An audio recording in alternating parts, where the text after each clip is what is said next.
Bonjour, bonjour à toutes et à tous.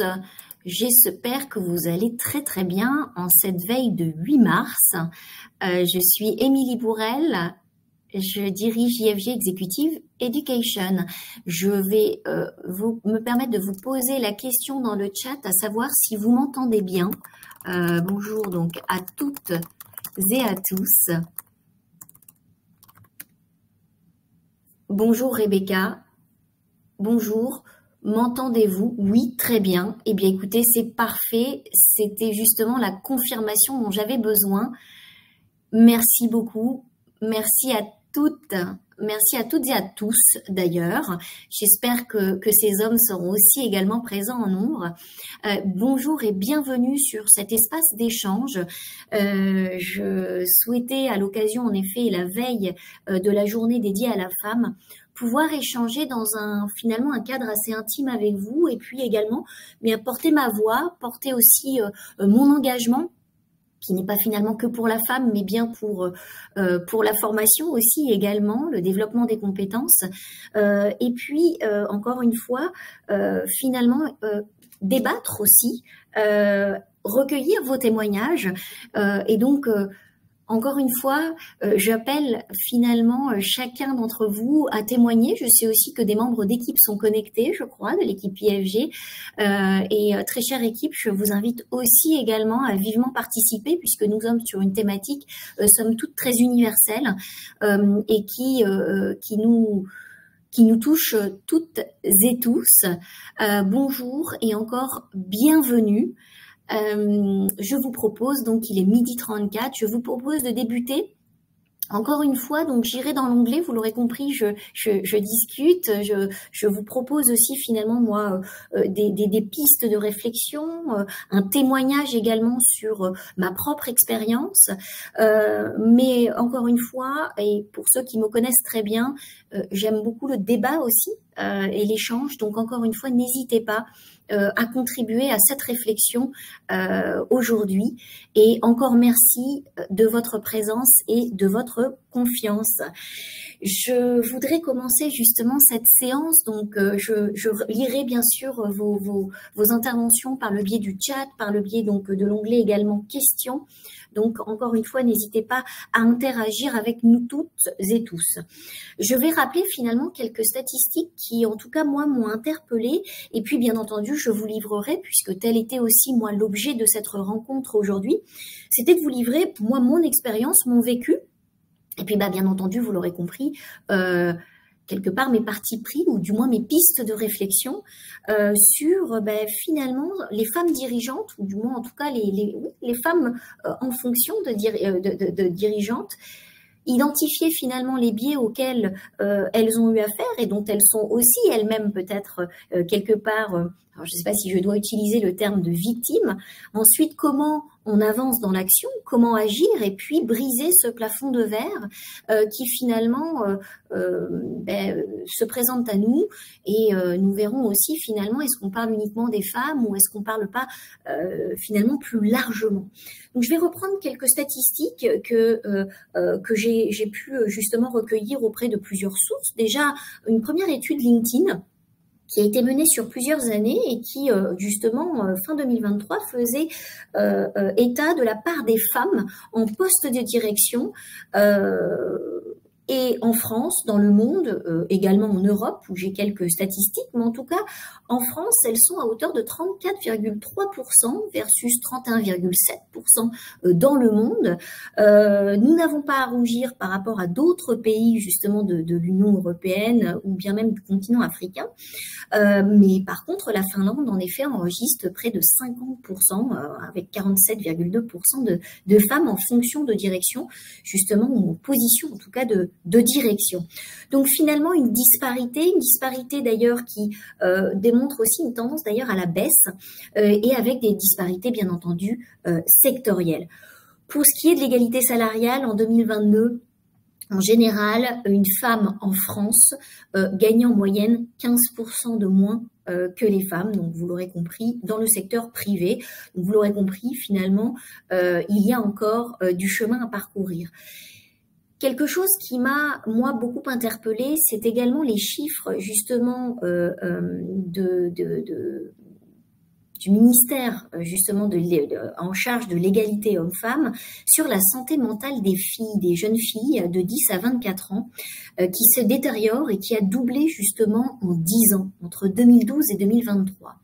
Et si je parle de cela, c'est parce que finalement, ces jeunes femmes, ce sont entre 10 ans et 24 ans, c'est là où finalement on grandit, on se construit aussi une identité, on se construit finalement une personnalité et on s'oriente aussi également vers le monde de l'emploi. Et ce qui m'a interpellée, c'est de me dire que finalement la santé mentale des jeunes filles se détériore et ça veut dire aussi que finalement le cadre également de décision et d'orientation se détériore et je serais d'ailleurs ravie de pouvoir en discuter avec vous dans le cas où certains justement ont pu se confronter aussi à cette réalité dans leur cadre professionnel ou personnel. J'en viendrai finalement à moi, à ma propre expérience, puisque donc vous l'avez compris, je dirige maintenant depuis 2023 IFG Executive Education. J'ai été également en poste de direction avant cela.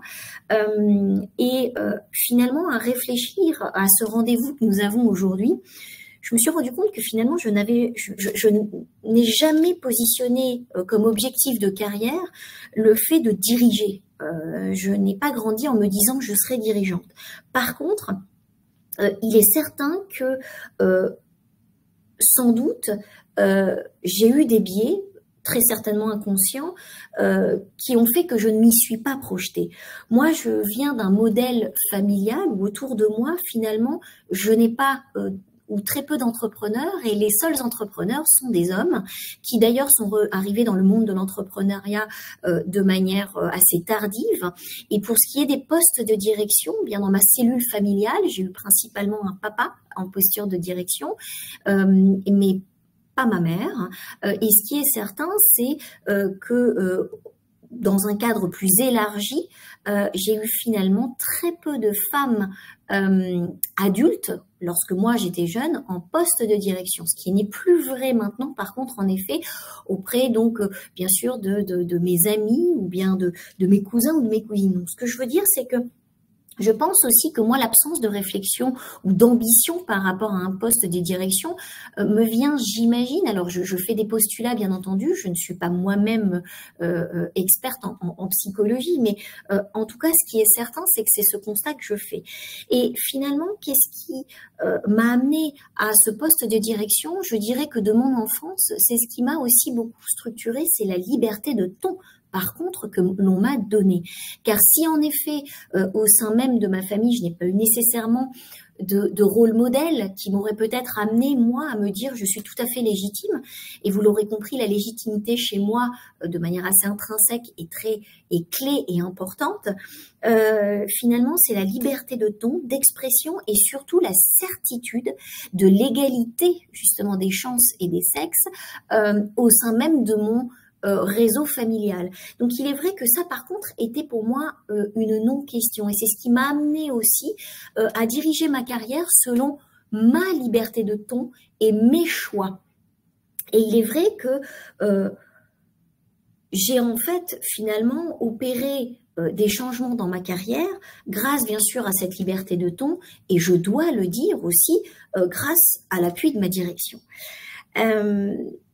Et je voudrais citer justement les propos de Sheryl Sandberg, qui est justement CEO de Facebook, mais ancienne économiste à la Banque mondiale, parce que ça m'a beaucoup marqué. Elle recommande de ne jamais quitter un poste par anticipation. Et elle se réfère justement beaucoup au projet de maternité que nous avons. Je suis moi mère également de 2 enfants. Et il est vrai que j'ai exactement fait ce dont elle parle. C'est-à-dire qu'à un moment de ma carrière, aux prémices justement des postes de direction que j'ai pu avoir, en amont de mes projets de maternité, eh bien finalement j'ai anticipé quelque part un certain retrait. Et elle recommande tout à fait le contraire.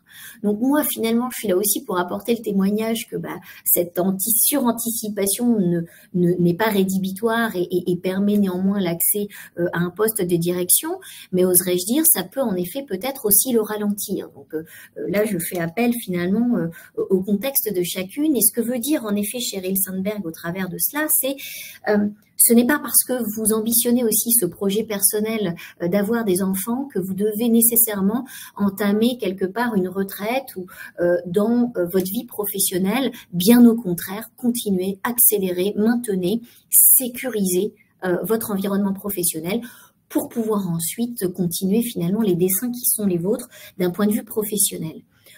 Pour en terminer avec quelque part cette grande image de mon expérience, moi, en tant que femme en poste de dirigeante et en situation de décision, ce qui est certain, c'est que je pense que moi, les 4 grands facteurs qui ont été décisifs pour mon accès justement à un poste de direction, ça a été bien entendu l'appui de ma direction, et je tiens à le dire, qui était exclusivement masculine.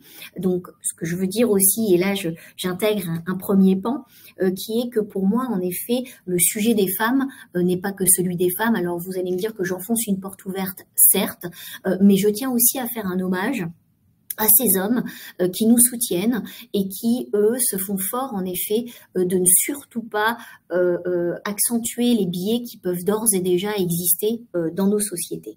Ensuite, l'influence, bien sûr, comme je vous le disais, de mon cercle rapproché qui a cru en moi avant que je ne le fasse moi-même, parce qu'il est vrai que je parlais en effet de ce sentiment de légitimité et je pense en effet qu'on le ressent beaucoup plus, en tout cas les recherches scientifiques l'ont démontré.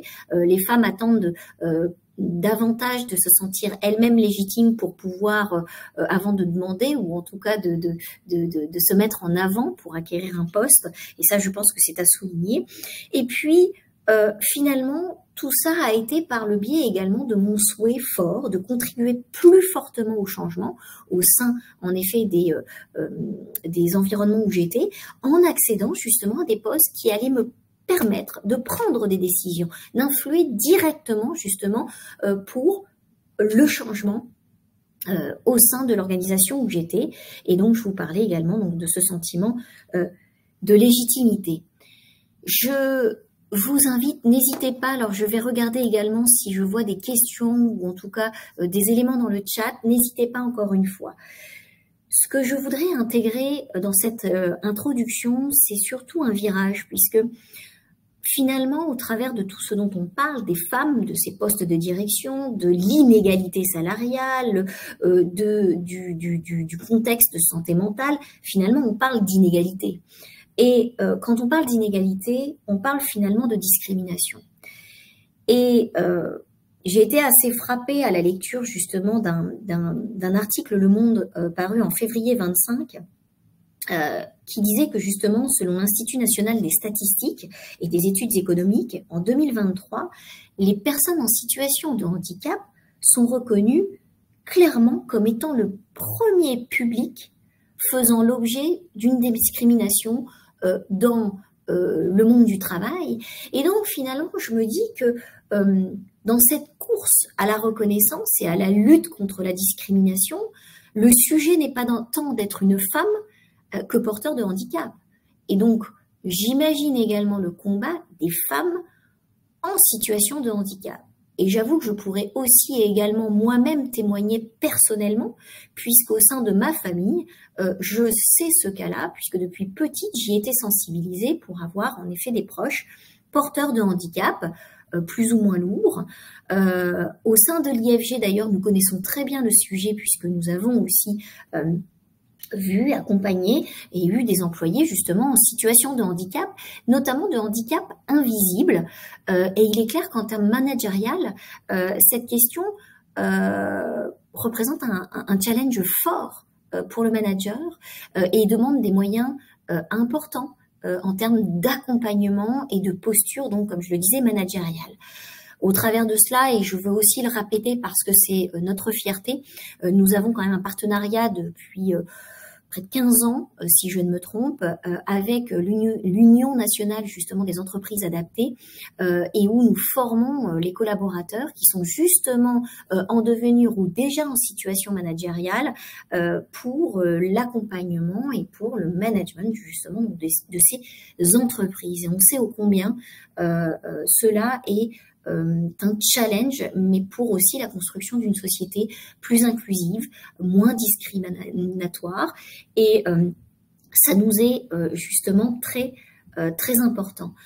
Au-delà de ça, j'ai également une casquette au sein donc du groupement du patronat francophone, et je tiens à l'évoquer ce jour puisque c'est un groupement qui fait un travail formidable dans près de 66 pays que compte la francophonie, qui noue des liens avec de nombreux justement patronats sur les 5 continents et qui milite bien entendu pour le droit des femmes et également l'inclusion des femmes dans l'entrepreneuriat. Je parlais encore cette semaine avec des femmes qui font un travail formidable dans le cadre de leur recherche, mais également de la formation pour l'inclusion de femmes en situation justement d'entrepreneuriat, mais dans une économie qui finalement n'est pas visible. Et donc, c'est comment aussi rendre visible le travail des femmes qui ne l'est pas, qui n'est pas documenté. Et ça, je tenais à le souligner. Et le GPF, en effet, au-delà de la commission formation que je préside, a également une commission dédiée aux diasporas et également à l'égalité hommes-femmes et surtout à l'entrepreneuriat des femmes. Et je tiens à saluer le travail qui est fait. Donc, vous l'aurez compris, finalement, que lorsque l'on veut traiter ce combat pour la reconnaissance des femmes, et nous devons le dire, nous devons l'admettre, finalement, il y a eu des grands pas qui ont été menés. On voit bien que donc nous avons réussi quand même à réduire l'écart sur l'inégalité des salaires. Nous avons aussi réussi à réduire également la part, disons la différence ou l'inégalité dans la part des femmes qui sont à des postes de direction, et je pense que ça c'est à saluer. Je pense que bien sûr le combat est inégal selon les secteurs, selon les pays également, mais je pense qu'il faut garder espoir et surtout être très positif, puisque nous le savons, encore une fois, les personnes en situation de handicap partent de beaucoup plus loin et ne bénéficient pas encore d'un cadre, justement. Vous voyez, clairement, aucun décret n'encadre l'accessibilité des lieux et des outils de travail. Nous avons, par exemple, nous en France, l'obligation d'employer 6% de travailleurs handicapés dans les structures de plus de 20 salariés. Dans le privé et dans le public, ceci n'est pas atteint. IFJ fait sa part, mais je sais que c'est très difficile, je peux vous le dire, en tant, en effet, que dirigeante d'entreprise. Donc, à mon sens, le combat et lorsque l'on peut mener justement le combat en pleine possession de nos capacités physiques et mentales, il est à mon sens de notre devoir moralement d'avancer pour tous. Donc, si vous me le permettez, en effet, nous parlons aujourd'hui de femmes dirigeantes, bien sûr, où l'on va identifier les biais, parler de l'action, mais je voudrais aussi parler donc de cette brisure du plafond de verre, mais je voudrais toujours que nous ramenions finalement ce combat à l'ensemble des publics discriminés. Et vous auriez tout à fait la possibilité de me dire que, bien entendu, les discriminations sont également sur les origines et elles peuvent être très très larges. Ce qui est certain, c'est que dans le cadre que nous vivons aussi à l'heure actuelle, dans un monde où finalement ce sont les plus grands qui ont cette opportunité de faire les changements, et quand nous voyons et de le financer, bien entendu, et que je lis que Google, par exemple, en ce début d'année 2025, tout comme l'État américain d'ailleurs, se désengage sur l'ensemble de ses actions pour l'inclusion au sein de leur entreprise, je me dis qu'il est important de pouvoir discuter tous ensemble, d'échanger et de partager nos expériences, sachant bien entendu que les PME, et nous le vivons puisque nous les connaissons très bien au sein de l'IFG, mais également au sein du groupement du patronat francophone, c'est celles que nous tendons justement à accompagner, elles sont les moins armées. Or, il existe des outils des outils qui, sans engagement financier totalement démesuré, permettent d'engager l'ensemble des salariés qui forment aussi un ensemble de citoyens, puisque clairement, j'en parlerai aussi pour moi après, c'est un engagement citoyen qui va bien au-delà, en effet, de la simple entreprise dans tous les sens du terme. Donc, j'en viendrai finalement aux grandes parties de ce qui est finalement mon discours aujourd'hui. Et encore une fois, j'en appelle à votre intervention et à vos réactions. Surtout, n'hésitez pas. C'est finalement l'identification de ces biais, qu'ils soient conscients ou inconscients. Et d'ailleurs, nous en reparlerons justement de cette terminologie consciente et inconsciente. Bien sûr, les stratégies d'action, puisque ce qui, moi, me guide constamment et ce que j'ai à cœur, finalement, c'est d'être dans le concret. C'est quelles sont ces stratégies d'action que nous avons, tant individuelles que collectives, et ensuite, plus globalement, parler en effet de cette brisure à travers justement une approche systémique. Et l'approche systémique, finalement, vous verrez, elle nous amène à être finalement au quotidien dans cet engagement, mais finalement aussi nous permet de nous nourrir positivement et de nous dire que oui, l'action est au quotidien et que chaque petit geste contribue à façonner également un idéal, un idéal finalement social collectif qui aura son impact. Et ça, je tiens à le dire, je veux vraiment avoir un discours résolument positiviste, je ne sais pas si je peux aller jusqu'à cela, mais en tout cas, c'est aussi le message que je souhaitais passer aujourd'hui. Donc finalement, quand on parle de biais, je vais les citer très rapidement puisque j'imagine que les professionnels que j'ai en face de moi sont finalement déjà assez avancés dans leur réflexion, mais nos biais, on parle de quoi? On parle des stéréotypes de genre, bien sûr, de la résilience aussi de notre système patriarcal, de nos systèmes patriarcaux, puisqu'ils sont aussi très différents selon les pays, mais nous unissent malgré tout. Ces stéréotypes qui, en effet, sont des structures qui s'invitent dans nos organisations, dans nos cultures d'entreprise, et où finalement les hommes vont rester, les hommes et les femmes d'ailleurs, puisqu'elles y contribuent. Les femmes peuvent être aussi en position de résistance au changement et limitent justement nos opportunités à nous, les femmes, et aussi nos opportunités, j'entends, des hommes qui militent également pour l'accès des femmes en rôle de leadership. Et on le voit puisque clairement la résurgence a été flagrante dans le cadre du Covid. Et ça, LinkedIn, dans son étude, l'a vraiment mis en avant, tout comme France Travail. Il y a en effet un an, France Travail a d'ailleurs initié une action de consultation citoyenne à ce sujet, puisqu'elle avait en effet perçu que le cadre du Covid avait en effet ramené les femmes à leurs responsabilités familiales de manière plus accrue, avait développé un stress professionnel qui les avait conduites finalement à quitter davantage ce marché du travail et à impacter donc bien sûr de manière négative leur accès aux postes de direction. Donc en effet, il y a les stéréotypes de genre, soit belle, soit jeune, et ne t'exprime pas trop, soit plutôt consensuel et nous t'apprécierons, puisque bien entendu ce sont des choses auxquelles nous faisons toutes front et que nous avons toutes vécu. Je l'ai vécu moi-même. Et il y a également le cadre de la double charge. Et ça, j'aurais envie de dire que c'est quelque part un combat qui est aussi en nous-mêmes. C'est je suis bien entendu une professionnelle, mais je suis avant tout une femme, une maman, et comment j'arrive à lier à finalement l'ensemble de ces missions.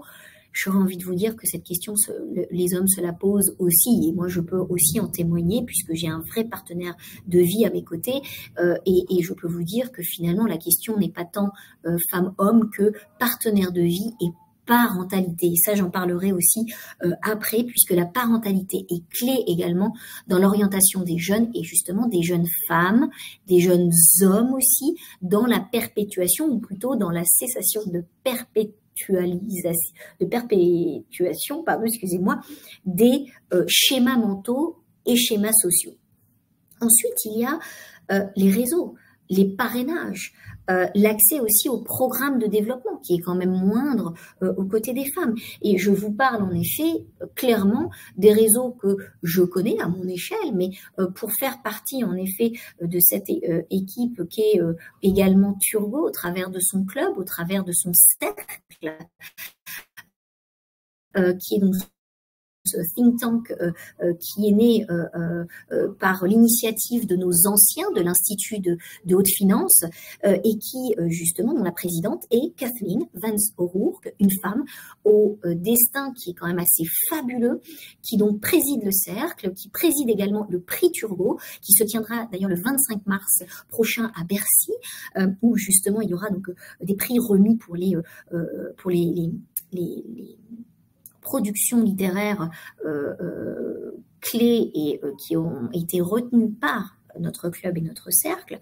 Cette femme, qui est également d'Afmonde de Suez, saurait et pourrait très bien, en effet, nous parler de ce qu'est justement le fait d'être une femme en direction dans une envergure totalement internationale. Par ailleurs, je salue aussi le travail de Philippe de Sertine, qui est donc économiste, également directeur de notre Institut de haute finance et chercheur, enseignant-chercheur et professeur pour Paris-Sorbonne, et qui lui-même, au travers de sa chère Finaegri, s'entoure de nombreuses femmes talentueuses.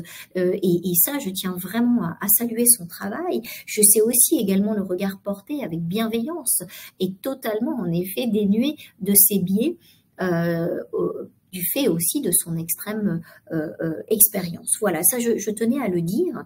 Et par ailleurs, au travers de ces biais, quels sont-ils? Puisque finalement, on le voit bien, même avec des politiques d'égalité des chances, ces biais s'installent. Alors, finalement, ils influent sur un processus de recrutement, les processus de promotion. Les décideurs aussi peuvent vouloir justement favoriser plus des candidats masculins. Et encore une fois, je parle de décideurs et décideuses, si vous me permettez le terme. Hein. Attention, encore une fois, nous ne sommes pas à l'abri de ces biais nous-mêmes.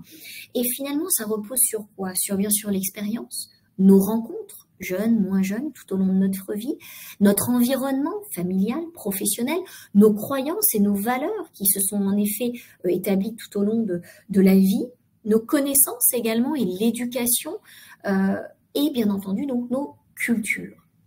Et c'est là où je voudrais soumettre un point dans lequel je crois profondément et qui était souligné d'ailleurs en avril 24 par Benoît Taubé, docteur en cognition sociale, et qui disait attention, dans le domaine scientifique, nous ne souhaitons pas parler de biais inconscients, puisque finalement, nous ne sommes pas convaincus qu'ils soient inconscients. Et ils font d'ailleurs très, très polémique dans le milieu. Et les chercheurs préfèrent parler de biais implicites ou de biais involontaires. Et finalement, ils veulent souligner quoi? C'est que ces biais-là, puisque nous en parlons finalement, et on en parle à outrance, puisque maintenant la CSRD, la RSE et finalement l'actualité nous invite à nous engager dans des sociétés beaucoup plus résilientes et qui intègrent notamment l'éthique et finalement l'arrêt des discriminations, à nous engager dans l'arrêt de ces biais. Et que nous disent finalement ces enseignants-chercheurs, c'est que eh bien, ces biais sont tout à fait conscientisables, si je peux me permettre encore ce terme. Et ça, je voudrais vraiment le souligner pour conclure sur cette première partie que sont nos biais. Et c'est bien pour ça que je disais que ces femmes dirigeantes, oui, les biais existent, mais ils sont conscientisables. Et ça, c'est une autre bonne nouvelle. Ça veut dire que nous pouvons travailler sur le court, le moyen et long terme, à faire en sorte, en effet, de les infléchir. Je pense qu'il faut être, somme toute, prudent, car je ne pense pas, en effet, que les biais puissent complètement disparaître, mais néanmoins peuvent être infléchis. Voilà pour cette première partie. Je ne sais pas si vous souhaitez et si vous avez des réactions, si vous voulez aussi nous partager des témoignages de vécu. Mais en tout cas, je vous y invite vivement et chaleureusement, puisque c'est là en effet tout l'intérêt de ce moment qui est donné autour justement de cette veille du 8 mars, autour donc des femmes dirigeantes. Pour ce qui est en effet des stratégies d'action individuelles et collectives, et c'est là où vous aurez sans doute peut-être des éléments à partager, c'est finalement, je l'évoquais au travers des premiers points de statistiques, auprès en effet de mon expérience, et puis également auprès de se dérouler autour des biais. Ce qui est certain, c'est que on l'a bien compris, finalement l'action, elle doit être tant dans une dimension individuelle, mais qui n'est pas finalement que publique, mais également privée, et également donc dans des stratégies collectives, encore une fois, d'un point de vue professionnel et également privé. D'un point de vue individuel, et il est vrai que là, encore une fois, je l'assume, je ne serai pas exhaustive dans l'ensemble des stratégies que je peux donner, ni même d'analyse des biais, puisque j'ai moi-même les miens, j'ai moi-même mon vécu, j'ai moi-même mes connaissances, mon éducation, ma culture, mon environnement, mes croyances, mes valeurs, et j'avoue que je m'appuie sur un universalisme qui est somme toute infini. Donc encore une fois, n'hésitez pas à participer et à donner de la voix que je chéris ô combien. Ce qui est certain, c'est que sur ces actions individuelles, ce que je vois, et je parlais d'ailleurs récemment avec Thierry Fabiani, qui est un de nos intervenants, qui est également un de nos partenaires, puisqu'il travaille au sein de l'IAE Corté, et pour l'université justement de Corté en Corse, et qui est lui justement un fervent défenseur de la formation tout au long de la vie. Il forme en effet de nombreux professionnels à nos côtés. Il est également donc enseignant pour IFG Executive Education. Et je pouvais le constater récemment, il est également un père et un parent très engagé justement dans le développement des compétences de ses enfants.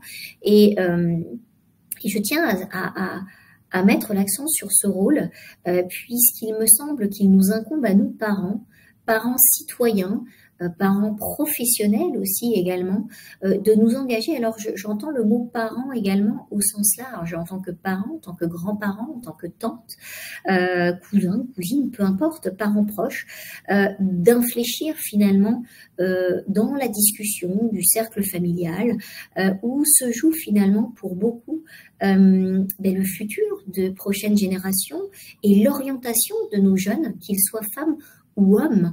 Et ça, je pense que c'est quelque chose de clé à engager. Et en effet, pour les femmes, bien entendu, pour, comme on le disait finalement, l'ensemble des populations, quelque part, les plus discriminées, que ce soit donc les personnes porteuses de handicap, mais également, bien entendu, les personnes qui pourraient être vues comme de l'étranger. Nous savons bien, je sais que l'INSEE a mené de nombreuses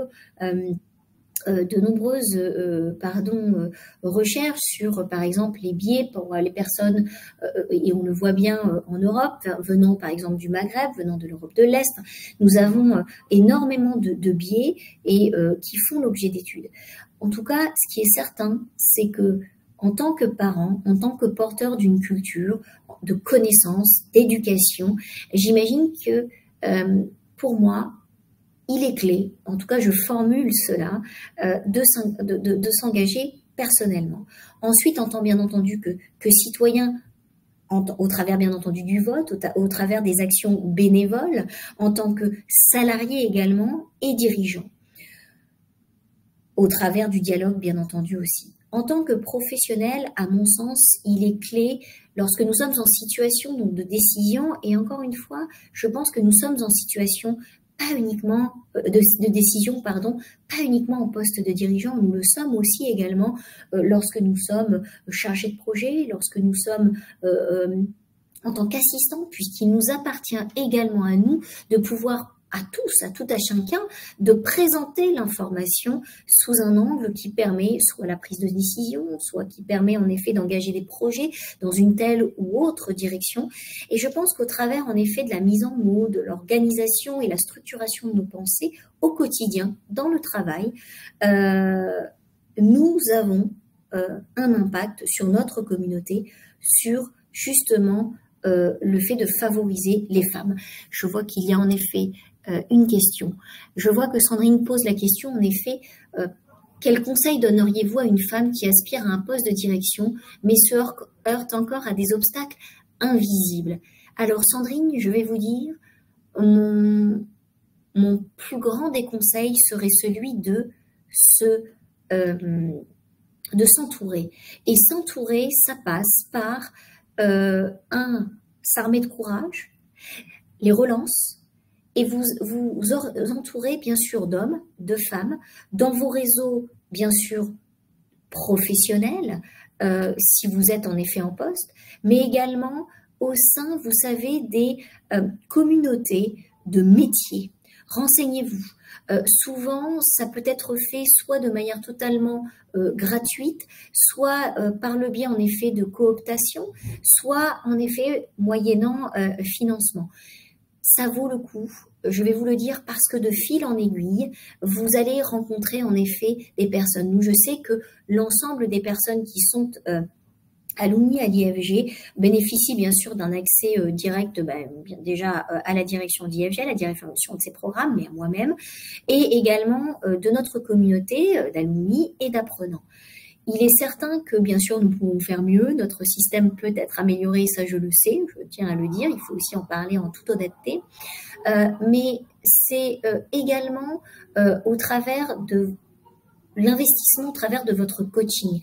Nous avons notamment une intervenante qui est Christelle Ambolé, je ne sais pas si elle est d'ailleurs connectée aujourd'hui, qui fait énormément pour le coaching des femmes, et pas que des femmes d'ailleurs, mais des personnes en transition. Je ne sais pas si c'est votre cas en effet, Sandrine, mais en tout cas, elle aide aussi beaucoup dans la construction aussi de ce moi. Parce que ce qui est certain, c'est que lorsque l'on aspire à un poste de direction, il y a, et là peu importe que nous soyons femmes ou hommes, je devrais dire que en effet nous devons insister davantage lorsque nous sommes une femme, c'est indéniable. C'est aussi la construction de votre image. Et ça, c'est très très important de réfléchir à quelle est l'image que je souhaite donner de moi, réfléchir à la sémantique aussi que vous employez autour de cela. Ça nécessite bien entendu un travail autour de vos réseaux sociaux, mais également des réseaux, de vos réseaux. Ça, encore une fois, sachez que nous serions ravis de pouvoir échanger davantage. Si vous souhaitez que nous organisions un temps d'échange sur, pareil, autour d'un IFG Live pour aller davantage sur des sujets plus pointus au travers de ce que je dis, n'hésitez pas Sandrine et toutes les personnes connectées à ce jour de nous dire justement là où vous voudriez qu'un de nos experts puisse s'exprimer et vous donner des billes. Parce que l'idée de ces rencontres le midi, c'est aussi et surtout ça. Donc, mon conseil, Sandrine, qui est d'ailleurs aussi celui de Sheryl Sandberg, c'est le réseau. Entourez-vous, ça c'est vraiment clé. Entourez-vous et surtout faites-le au travers de vos réseaux professionnels, de vos réseaux personnels. Souvent, on ne parle pas assez en famille, et moi la première, de ce que font un tel et une telle, alors que finalement, de fil en aiguille, on arrive à être mis en relation avec une telle, un tel. Par ailleurs, aussi, travailler d'un point de vue coaching, travailler sur l'auto-mentoring, c'est-à-dire aussi en vous inspirant de ce qui est fait donc de votre entourage. Mais le réseau est clé et ça c'est indéniable. Ça et on y fait pas que pour les femmes. D'ailleurs, vous voyez finalement je vous parlais de la consultation aussi donc citoyenne de Pôle Emploi, mais de manière plus collective, qu'est-ce qui finalement ressort? Je vois aussi que le club RH disait bien que je vous parlais des entreprises et qui se donnent les moyens. Quelles sont-elles?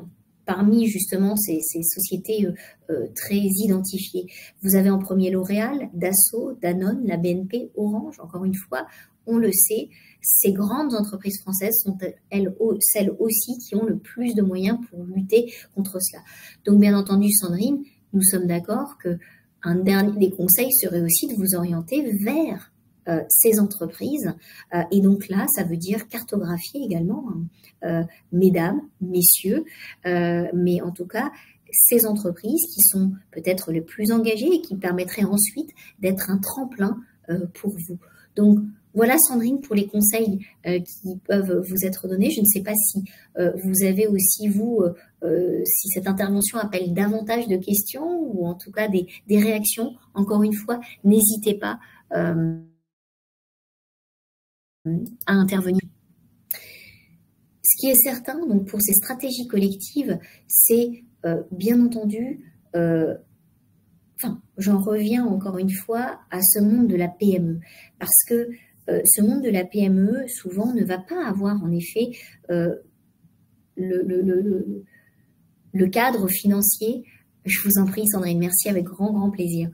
Mais en tout cas, n'auront pas les reins suffisamment solides comme un Danone, un L'Oréal, un Orange, un Dassault pour pouvoir s'engager sur des actions à large spectre et hautement relayées et visibles.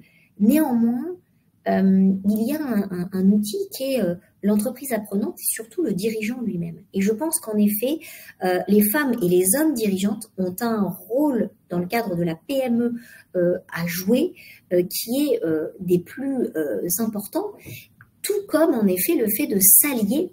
Et je pense que les stratégies de partenariat sont clés au sein, donc en fait, des stratégies de partenariat sectorielles, des stratégies de partenariat comme nous le faisons d'ailleurs au sein d'IFG, avec donc des organismes de formation, avec des partenariats donc qui sont finalement plus académiques, et ça nous avançons avec des universités d'entreprise, mais aussi avec des PME qui nous font confiance depuis des années et qui choisissent justement IFG dans le cadre de leur plan de formation. Nous en avons en effet accompagné, nous, sur les 5 dernières années, dans 17 pays différents, sur des programmes en effet qui sont diplômants, d'autres certifiants, d'autres qui visent uniquement finalement ces développements des compétences et qui permettent ensuite à leurs salariés de pouvoir grandir et en effet aspirer à des fonctions plus managériales. D'ailleurs, je pense aussi que ces PME, nous savons en effet que le CSRD, la directive des CSRD a été revue en cette fin février, a permis notamment à certaines de ces PME de pouvoir souffler, de se dire bon ok, je retarde encore un peu mes obligations en termes de reporting CSRD, mais néanmoins je les invite vraiment à se former. Nous formons d'ailleurs très prochainement les 1er et 2 juin, non les 2 et 3 juin prochains, justement à ce qu'est la CSRD et ses directives ESRS et qui permettent à tous à chacun d'intégrer la valeur extra-financière dans la valorisation justement de leurs entités. Et je pense que ça, le rôle clé du management est important au sein donc des PME. Bien sûr, de favoriser les interactions fortes entre les RH et les directions RSE quand elles existent, sinon de l'environnement, comme les organismes de formation, comme encore une fois les associations dédiées à la RSE et qui permettront à tout dirigeant justement de pouvoir se donner finalement un calendrier, une roadmap accessible permettant d'engager donc leur PME dans cette approche plus transversale et globalisée. Et en effet, au sein de l'IFG, je peux le voir moi en tant que dirigeante, en effet que ce travail que nous avons mené depuis déjà maintenant 2 ans, de se dire voilà, maintenant on va travailler en pleine collaboration, de manière décilotée, en grande transversalité, a généré bien entendu des craintes et aussi bien sûr des freins. Mais ce que moi je constate en tant que dirigeante, c'est que finalement les collaborateurs les plus épanouis sont ceux aussi qui ont fait le choix de travailler dans cette transversalité. Alors bien entendu, ça génère des doutes, ça peut générer aussi de la discorde et le dialogue, qui peut paraître en effet quelque chose d'assez convenu, est une vraie aide en notre sein et un vrai gain de temps. puisque finalement le consensus et ces nouveaux business models aussi qui émergent, on parle en effet d'entreprises à mission, mais il y a encore d'autres modèles tels que la coopérative. On a des coopératives à succès, enfin je pense à Agrial, moi qui m'a stupéfait dans son plan justement de croissance externe. Et ce que je veux dire au travers de ça, c'est que les entreprises à mission, les coopératives, etc., sont par naissance et par essence des entités qui ont choisi le dialogue, qui ont choisi aussi la redistribution des biens et justement la pleine collaboration et inclusion. Et je pense que finalement, il y a déjà plein de solutions qui existent et en tant que dirigeants d'entreprises privées, nous devons aussi, et attention, le public également, de nouer des ponts. Et on le voit d'ailleurs dans le cadre du secteur de la formation, et d'ailleurs pas que de la formation des exécutives, mais également initiale, c'est-à-dire en post-bac pour les jeunes, et en amont, mais que les partenariats publics et privés sont d'une grande richesse. Et là, je peux citer en effet déjà ne serait-ce que le groupe Omnes dans lequel nous sommes et dans lequel nous sommes partie prenante, où justement notre président directeur général a toujours d'ailleurs maintient ce contact avec les autorités, puisque bien entendu nous sommes aussi nous des acteurs de l'alternance. IFG, Executive Education, au travers en effet des partenariats financeurs, puisque nous sommes au quotidien en relation avec la Caisse des dépôts et des consignations, avec France Travail, avec nous faisons appel aussi à des fonds pour les entreprises, le FNE, à échelle européenne. Donc nous avons en effet une vraie expertise de financement. Nous l'avons aussi également en Côte d'Ivoire où nous sommes présents au travers du FDFP. Donc tout cela étant dit, c'est que c'est une réalité.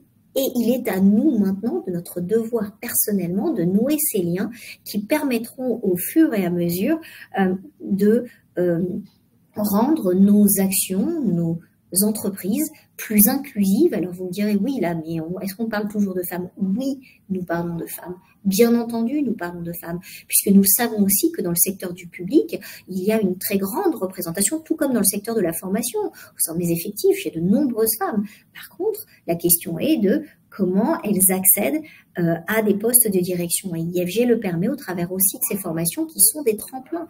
Et ça, je peux en témoigner, nous avons de nombreux destins qui ont été changés.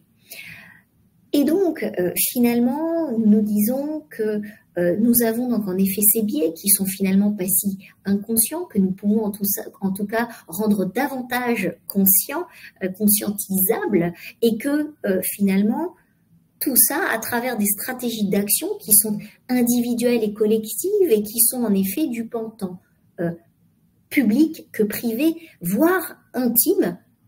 Mesdames, messieurs, je pense que dans cette sphère-là, ça se joue aussi également. Et j'avoue que, vous l'aurez compris, j'ai aussi une liberté de ton et je voulais aussi en parler ce jour. Et donc, je pense en effet que la sphère est très, très large. Et donc, oui, nous parlons bien également donc des femmes quand nous parlons de nouer des ponts, d'engager toujours et sans cesse le dialogue. Briser le plafond de verre, finalement, dans une approche systémique, finalement, c'est une troisième partie qui s'engage aussi sur la voie d'une conclusion. C'est que, vous l'aurez compris, pour moi, l'approche systémique, et vous me direz, oui, bien entendu, c'est un adage assez commun.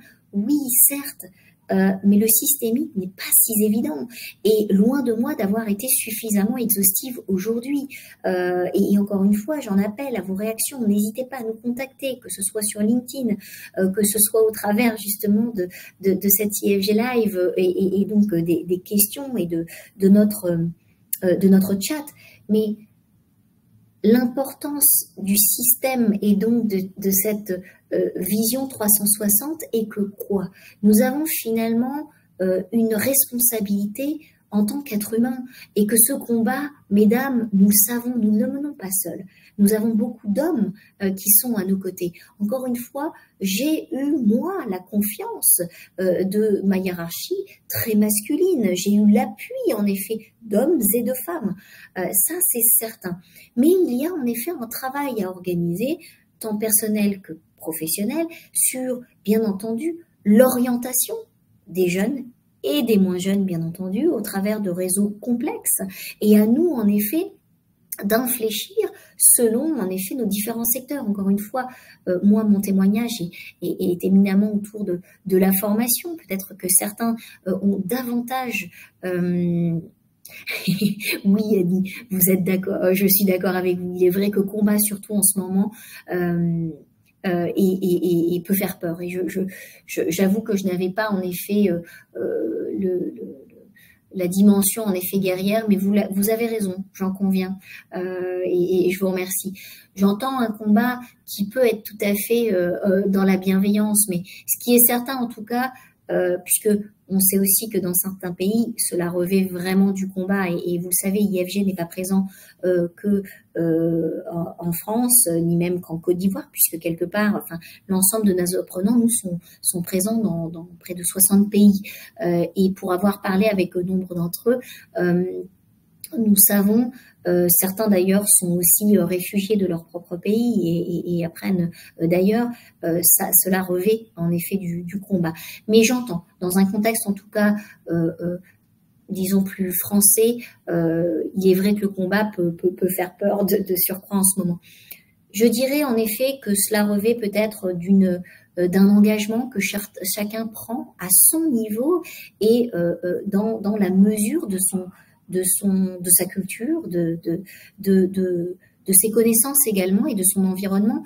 Et certains ont d'ailleurs, par exemple, peut-être d'autres connaissances et compétences du domaine politique où il y a en effet fort à faire et que bien entendu je connais moins que la formation.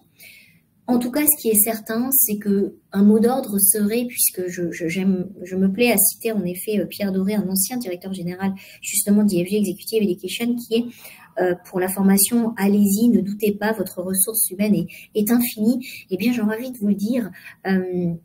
Tout à fait, Annie. Je suis entièrement d'accord avec vous, puisque c'est ça aussi dans lequel je voulais aussi apporter un discours très positif, c'est que vous l'aurez compris, la sphère et le champ d'action est très large, puisque je vous parlais de l'intime jusqu'au public, dans le professionnel comme dans la vie au quotidien ou les réseaux sociaux personnels. Donc, finalement, nous avons un large spectre, à vous de choisir et de vous dire là où vous voulez avancer. En général, quand on en choisit un, on va nécessairement inonder les autres. Et donc, j'aurais envie de vous dire, et je voudrais vous appeler à choisir aussi également un rôle dans le choix de votre sémantique, de votre vocabulaire, et qu'est-ce qui fait votre identité, qu'est-ce qui vous fait vous, si vous êtes en effet persuadé que le champ de la discrimination est le vôtre et vous souhaitez lutter contre, attention, j'entends, alors lutter est peut-être aussi un terme mal choisi, mais en tout cas infléchir les termes de la discrimination tels qu'ils le sont, agissez en tant qu'être humain, bien entendu, et sachez que vous vous entourerez bien entendu naturellement d'hommes, de femmes, de parents, dans un cadre aussi familial, comme allié de votre propre transformation, mais également de votre environnement. Et je suis certain que vous trouverez en effet beaucoup de personnes à vos côtés. Et ce qui est certain, c'est qu'il y a autre chose qui souvent peut être vu comme des termes assez barbares, mais qui est justement le développement d'indicateurs de suivi et d'évolution et de progrès. Mais ils sont nécessaires. Et j'avoue, en tant que dirigeante, regardez, je reviens vraiment à mon quotidien, moi, de dirigeante. Souvent, je vais avoir des retours qui vont me dire oh, c'est catastrophique, je ne sais pas, moi, on ne peut pas faire telle chose parce qu'il y a plein d'eux. Plein d'eux n'est pas admissible. Chiffrons, voyons. Parce que souvent, c'est aussi ce qui nous permet de nous dire ok, en fait, finalement, la crise n'est pas si grande.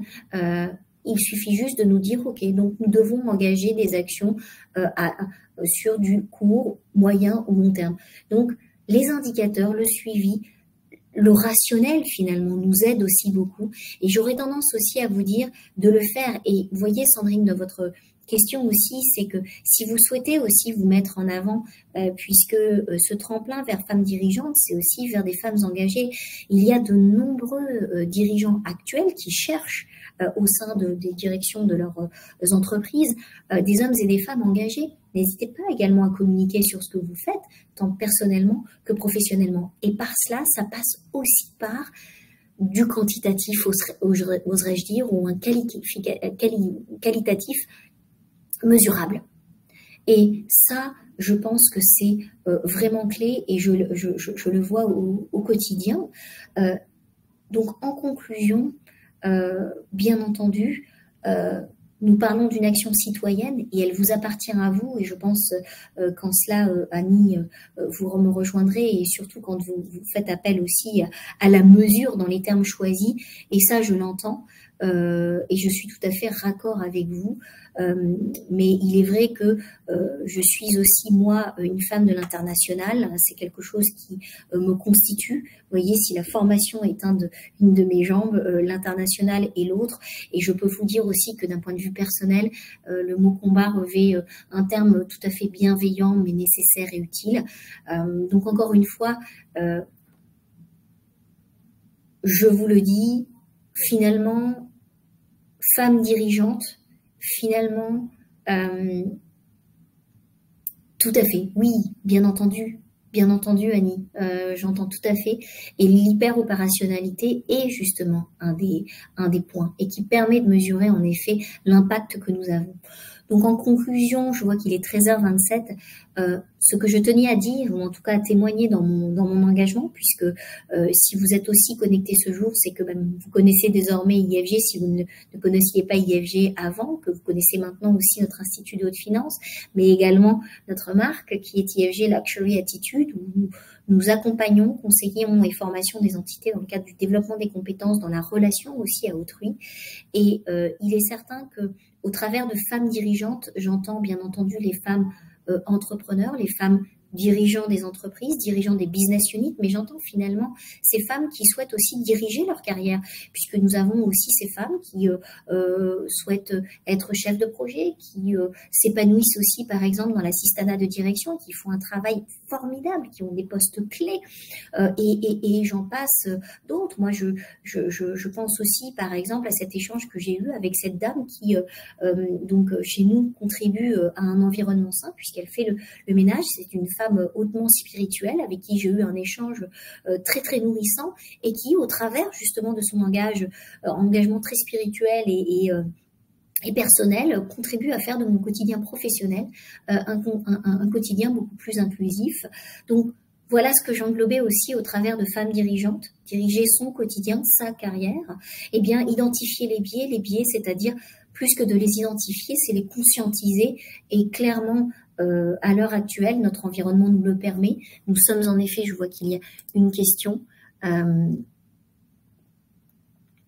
Alors, Rebecca, en effet, dit il va probablement falloir trouver des solutions pour sensibiliser les dirigeants encore trop hermétiques, insouciants vis-à-vis de ces sujets. À ce jour, comment faire réagir ces acteurs importants, ne pas laisser déléguer approximativement ces responsabilités.